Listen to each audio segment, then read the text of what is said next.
Welcome to World Ocean Radio. I'm Peter Neill, Director of the World Ocean Observatory. How do we govern the ocean?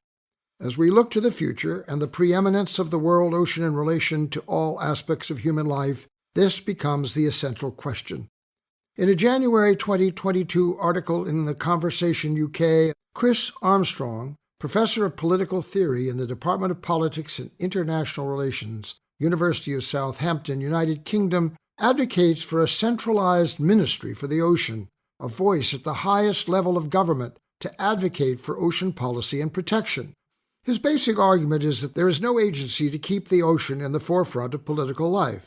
Quote, by giving a minister of the ocean a seat in the cabinet, governments would send a powerful signal about the coming blue century and put a clear vision for a sustainable ocean economy and flourishing marine ecosystems at the heart of their work, unquote.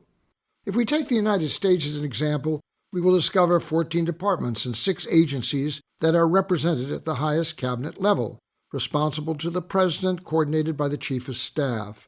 They are State, Defense, Treasury, the Attorney General, Interior, Agriculture, Commerce, Labor, Health and Human Services, Housing and Urban Development, Energy, Education, Veterans Affairs, and Homeland Security.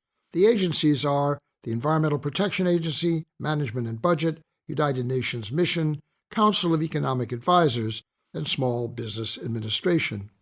If you look closely at any one, you can see the obvious ocean areas of jurisdiction that relate to the foreseeable role of marine interest and development, trade and transportation, security, food production, climate and coastal protections, community health, workforce development, education and professional training, environmental regulation, international treaties and law, national and international finance, budget, and legislation, among others.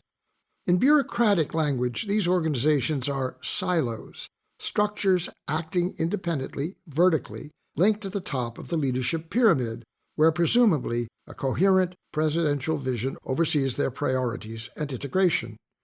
What is missing, at least structurally difficult to find, are cross-cutting connections, where programs are envisioned, financed, and implemented horizontally as an integrated strategy engaging all aspects of the initiative through all elements of all agencies. Such connection would protect against duplication, contradiction, convention, and inertia from one department to another. Interagency connection, coordinated by an ocean minister or department secretary, could anticipate policy and program conflict. Industrial agriculture waste disposal, for example, in coastal areas, to preclude growing dead zones where fisheries and other maritime enterprise cannot thrive, or targeted or reallocated tax incentives, shifted from support of conventional energy to alternatives, of extraction to conservation, of consumption to sustainability. Many of the ocean-related programs that languish within existing bureaucracy could be transferred to this new silo, where they would have focus, standing, funds, and a co-equal seat at the cabinet table. If a national leader has an ocean consciousness, a prescient awareness of the fulsome, essential immediacy of ocean resource value, then that interest might begin to shape an overt interest and inclination. In 2018, during the Obama administration, the United States flirted with the creation of a national ocean policy, a national ocean council, and a congressional ocean caucus, as a rekindling of ocean interest following the failure of 2 national ocean plan initiatives that languished from the Bush era. What followed, however, in the next presidency was abandonment of interest, thus little or no action. The drafts of those plans remain. There is much to be valued within them, a basic structure and outline for a new ocean focus that could be restarted tomorrow if there could be found the political will.